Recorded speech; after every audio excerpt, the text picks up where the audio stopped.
পেঁয়াজ দিয়ে দেবো আমি। আলু আর মাছটাকে ভেজে রেখে দিয়েছি।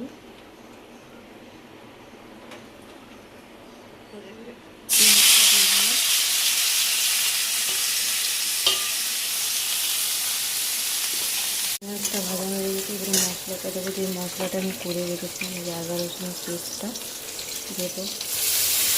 তেলটা দেবো না, অল্প দেবো। ভালো করে কষিয়ে এর মধ্যে নুন, হলুদ, টমেটো দিয়ে ভালো করে মশলাটাকে কষাতে হবে। হলুদ দিচ্ছি, নুন তো সব কিছু দেওয়া আছে, আর একটু পরে দেবো নুন। আর এর মধ্যে ধনে গুঁড়ো, জিরে গুঁড়ো একটু মিশিয়ে দেবো।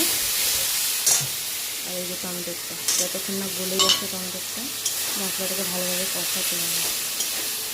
আমার মুড়ি ঘন্ট তৈরি বন্ধুরা। এর মধ্যে আমি পরে একটুখানি ভাজা মশলাটা, এই যে ভাজা মশলাটা করে রেখেছিলাম সেটা, আর এই কালারটা দেখতে পাচ্ছ না, এটা টমেটোরই কালার। কিন্তু আমি একটুখানি জাস্ট কাশ্মীরি লঙ্কার গুঁড়ো অ্যাড করেছি, খুব একটা বেশি না। আর অরিজিনালে বেশি লাল লাগছে না, ভিডিওতে জানি না কেন লাল লাগছে। আর এটা যখন ঠান্ডা হবে তখন ঝুরঝুরে হয়ে যাবে। যে যেরকমভাবে খাও সে সেরকমভাবেই করবে।